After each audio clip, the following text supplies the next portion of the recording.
The morning sun streamed through the tall windows of Kensington Palace as Princess Catherine stood before her ornate mirror, excitement dancing in her eyes. Today was the day she had been preparing for months. The grand ceremony of the Royal Foundation, where she would present awards to heroes from across the Commonwealth. The event would be watched by millions around the world, and Catherine knew every detail had to be perfect. Her personal dresser, Maria Santos, carefully unwrapped the stunning emerald green gown that had been specially designed by the palace's most trusted fashion house. The dress was a masterpiece of craftsmanship, featuring delicate hand-sewn pearls that formed intricate patterns across the bodice, and flowing silk that seemed to shimmer like water in the morning light. The gown had taken 3 months to create, with every stitch placed with precision and care. Catherine ran her fingers along the fabric, marveling at its beauty. The dress represented more than just fashion. It was a symbol of the monarchy's elegance and grace. The designer had incorporated subtle nods to British heritage, with embroidered roses hidden within the pearl work, and a train that echoed the flowing lines of medieval royal robes. As Maria began preparing the accessories, Catherine's private secretary, James Wellington, burst through the chamber doors with an expression of pure panic. His usually composed demeanor had completely crumbled, and sweat beaded on his forehead despite the cool morning air. "Your Royal Highness," he stammered, his voice trembling with distress. "We have a situation, a very serious situation." Catherine turned from the mirror, her brow furrowing with concern. In all her years of royal duties, she had never seen James in such a state. He was known throughout the palace for his unflappable nature and ability to handle any crisis with calm efficiency. "What's happened, James?" Catherine asked, her voice steady despite the growing anxiety in her chest. James swallowed hard, struggling to find the right words. "The gown, Your Highness. Someone has deliberately damaged your gown." The words hung in the air like a thunderclap. Maria gasped, nearly dropping the delicate tiara she had been polishing. Catherine felt her heart skip a beat as the implications of James's words began to sink in. "Show me," Catherine commanded, her training in royal protocol helping her maintain composure even as her world began to tilt.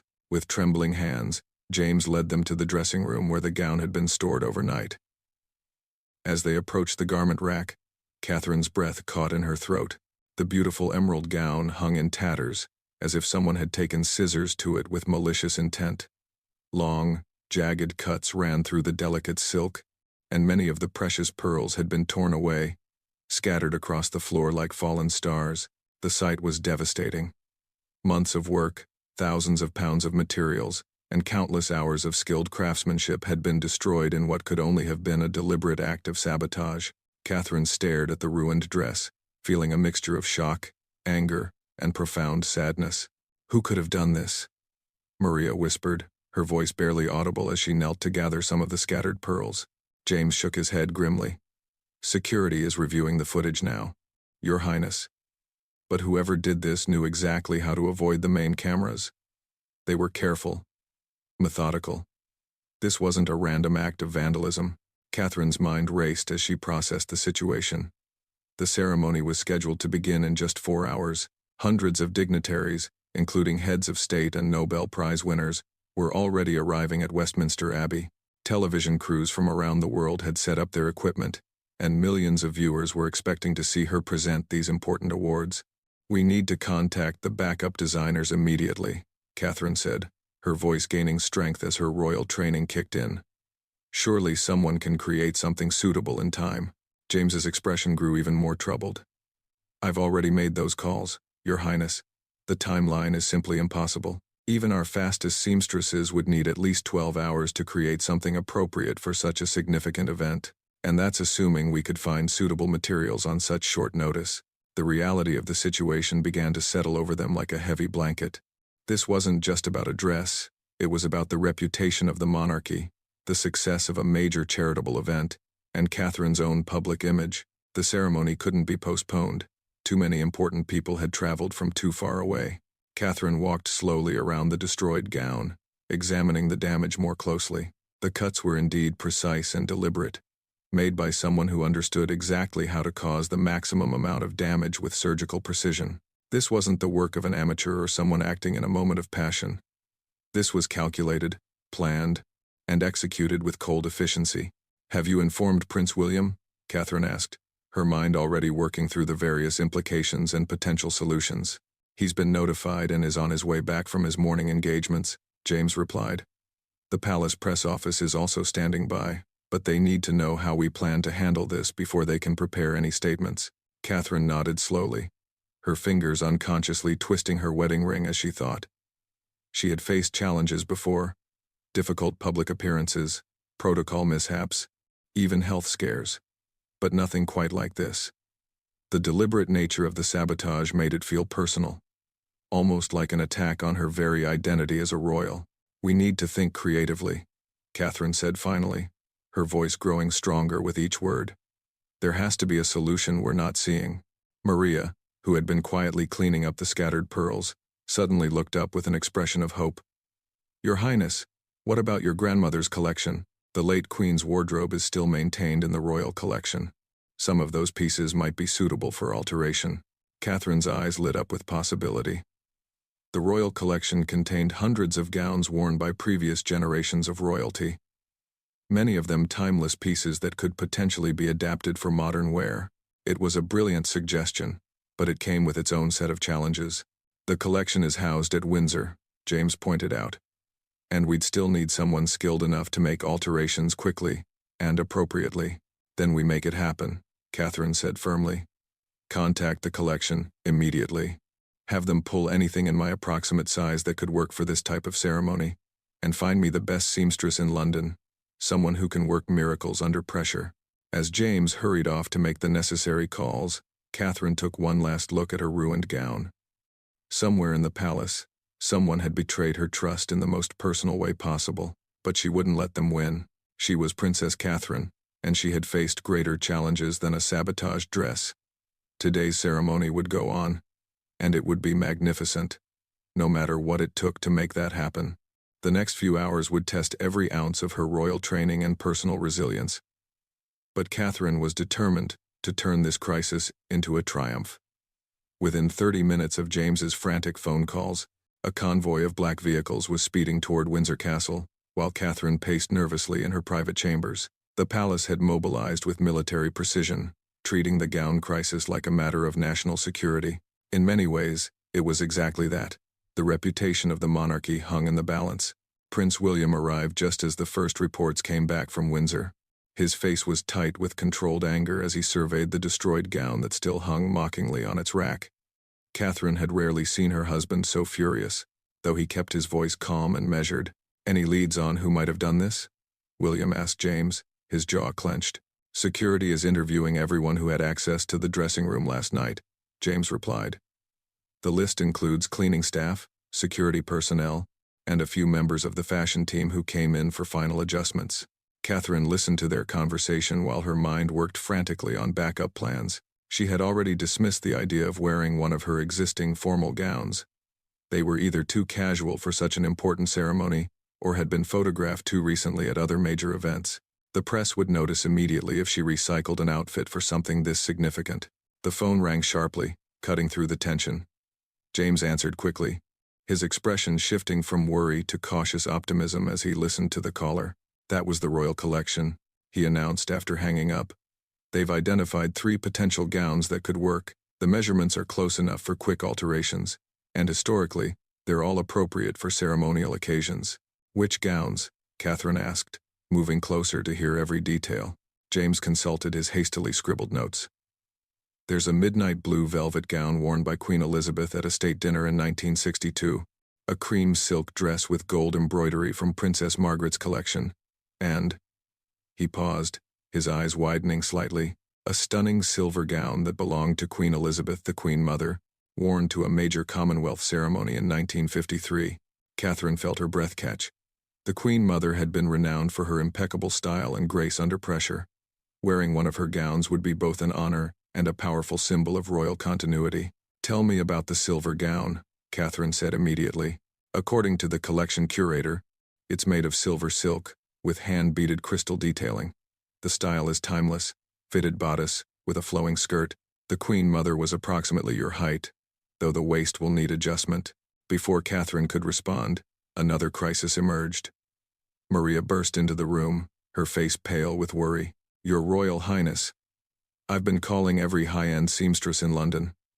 Most are already committed to other projects, and the few who are available say they can't guarantee the quality of work needed for such an important event with so little time." The room fell silent as the weight of this new obstacle settled over them. Even if they could get the perfect gown from Windsor, it would be useless without someone skilled enough to alter it properly. A poorly fitted dress at such a major ceremony would be almost worse than having no dress at all. Catherine closed her eyes for a moment, drawing on the inner strength that had carried her through countless royal challenges. When she opened them again, her expression was determined and clear. "What about Mrs. Elena Rossetti?" she asked suddenly. The name caused everyone in the room to look up with interest. Elena Rossetti was a legendary seamstress who had worked for several royal families across Europe. She had been semi-retired for years, taking on only the most special projects for her most valued clients. "Mrs. Rossetti hasn't taken on emergency work in years," James said doubtfully. "And she's very selective about her commitments." "She altered my wedding dress," Catherine replied firmly. "And she's always said that if I ever needed her in a real emergency, she would be there."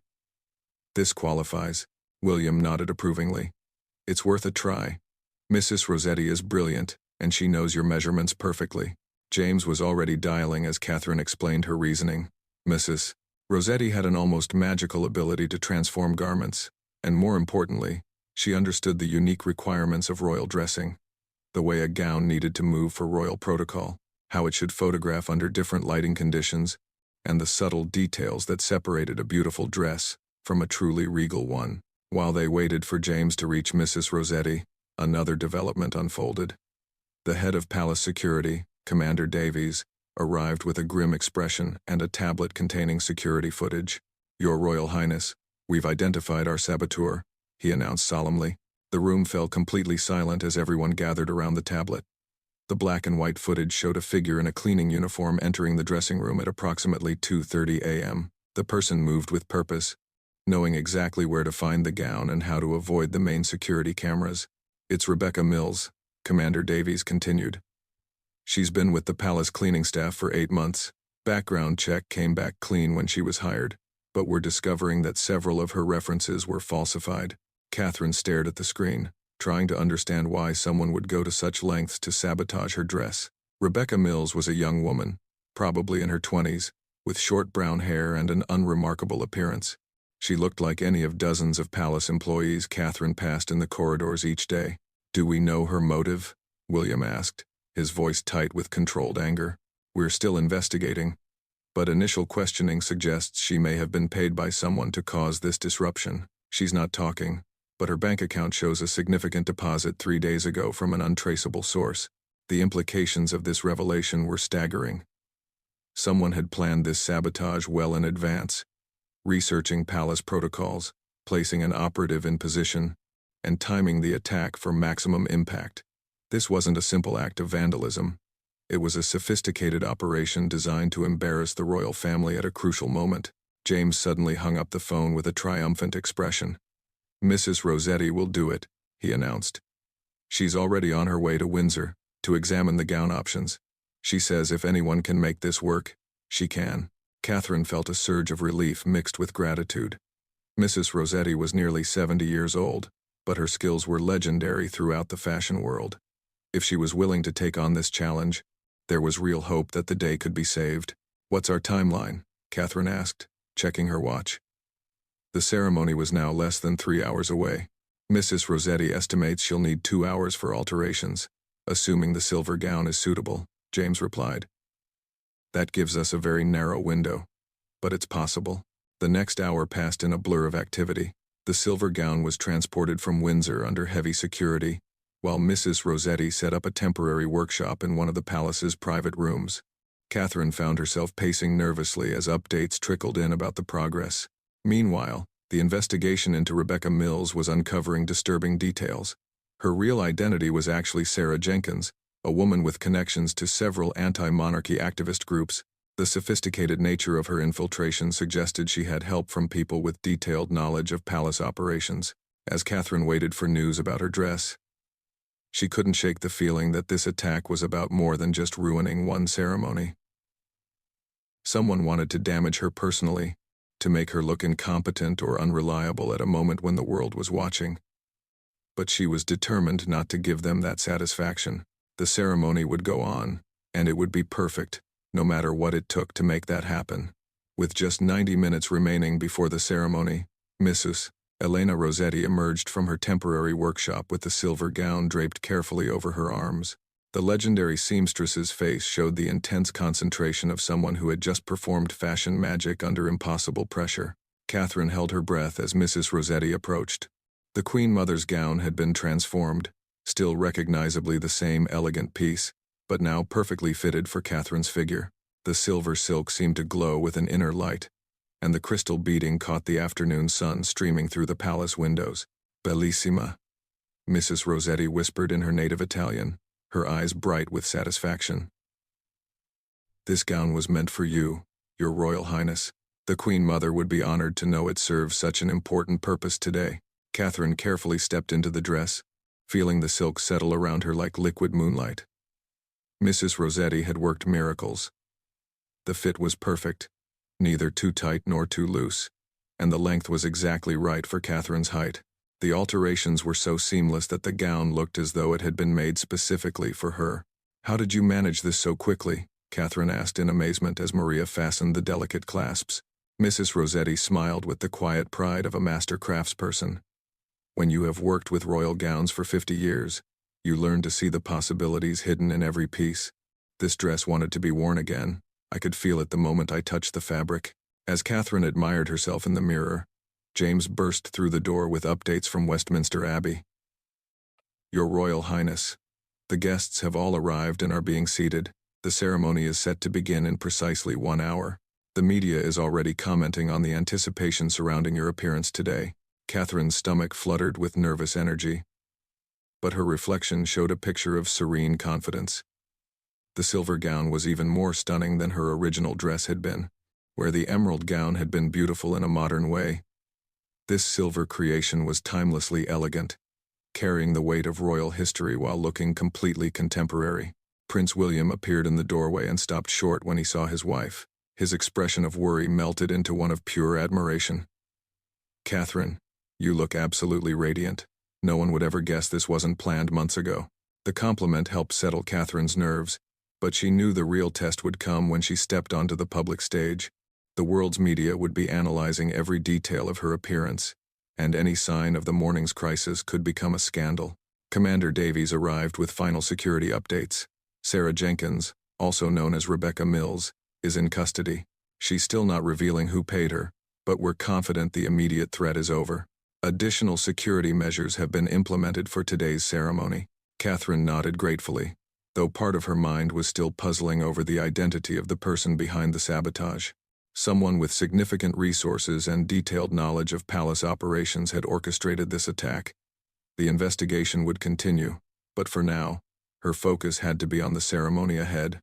Mrs. Rossetti made final adjustments to the gown's draping while Maria worked on Catherine's hair and makeup. The look they created was sophisticated and regal. Her hair swept into an elegant updo that showcased the gown's neckline, and her makeup enhanced her natural beauty without being overdone. As Catherine prepared to leave for Westminster Abbey, she caught sight of her destroyed original gown, still hanging sadly on its rack. The contrast was striking. The morning's crisis seemed like it had happened days ago, rather than just a few hours. "Your Royal Highness," James said quietly, "I want you to know that the way you've handled this crisis today has been truly inspiring. Many people would have crumbled under this kind of pressure, but you've shown remarkable grace and determination." Catherine smiled gratefully at her secretary's words, but inside, she knew that the real test was still ahead. The ceremony would be watched by millions of people around the world, and she needed to deliver a flawless performance that honored both the award recipients and the royal family's reputation. The convoy of vehicles that transported Catherine to Westminster Abbey moved through London streets lined with well-wishers. Word had somehow spread about the morning's drama, though the details remained confidential. The crowd seemed even larger and more enthusiastic than usual, as if people sensed they were witnessing something special. As Catherine's car pulled up to the Abbey's entrance, she could see the gathered media representatives positioning themselves for the perfect shot. Camera flashes began immediately, and she knew that within minutes, Images of her silver gown would be circulating around the world. Catherine stepped out of the car with practiced grace, and the crowd's reaction was immediate and overwhelming. Gasps of admiration rippled through the gathered spectators as they caught sight of the stunning silver gown. The Queen Mother's dress was having exactly the impact Catherine had hoped for. It commanded respect, while showcasing her own personal style. Inside the abbey, the ceremony unfolded perfectly. Catherine presented awards to heroes from across the Commonwealth. A teacher who had revolutionized education in rural Kenya, a doctor who had pioneered new treatments for childhood diseases, and a young activist who had led environmental protection efforts in the Pacific Islands. Each recipient's story moved Catherine deeply, reminding her why these ceremonies were so important. The morning's crisis had threatened to overshadow their achievements, but instead it had created an even more meaningful context for celebrating their work. As Catherine delivered her closing remarks, her voice carried a special warmth and sincerity that hadn't been in her prepared speech. The morning's challenges had reminded her of the importance of resilience, creativity, and the support of dedicated people working behind the scenes. Today we celebrate individuals who have faced seemingly impossible challenges and found ways to overcome them, Catherine said, her words carrying extra meaning for those who knew about the morning's drama. They remind us that with determination, creativity, and the support of others, we can turn our greatest obstacles into our most meaningful triumphs. Oh, the applause that followed was thunderous, and Catherine could see tears in the eyes of several award recipients. The ceremony had been everything she had hoped for and more. As the formal proceedings concluded and Catherine began greeting guests, she was approached by Lady Margaret Thornberry, a fashion historian and longtime friend of the royal family. "Your Royal Highness, I must tell you that choosing to wear the Queen Mother's gown today was absolutely brilliant," Lady Margaret whispered. "The symbolism is perfect: continuity, strength, and grace under pressure. It's exactly what the monarchy represents at its best." Catherine smiled gratefully, realizing that what had started as a crisis had ultimately become one of her most successful public appearances. The silver gown was already being hailed by fashion experts as an inspired choice, and the story of the morning's quick thinking was beginning to emerge in the most flattering possible terms. Later that evening, as Catherine finally had a chance to change out of the silver gown, she handled it with special care. Mrs. Rossetti's alterations would be carefully preserved, and the dress would return to the royal collection with a new chapter in its remarkable history. The sabotage investigation would continue, and eventually the full truth about who had orchestrated the attack would emerge. But Catherine had learned something important about herself during the crisis, that she was stronger and more resourceful than she had ever imagined. The destroyed emerald gown had been intended to humiliate her and damage the monarchy's reputation. Instead, it had created an opportunity for Catherine to demonstrate exactly the qualities that made her such an effective royal representative: grace under pressure, creative problem-solving, and the ability to turn challenges into triumphs. As she prepared for bed that night, Catherine reflected on the day's events with a mixture of exhaustion and satisfaction. Tomorrow would bring new challenges and responsibilities, but she felt more confident than ever in her ability to handle whatever came next. The silver gown hung quietly in her dressing room, a shimmering reminder that sometimes the most beautiful outcomes emerge from the most difficult circumstances. The Queen Mother's legacy lived on, and Catherine had added her own chapter to the continuing story of royal resilience and grace.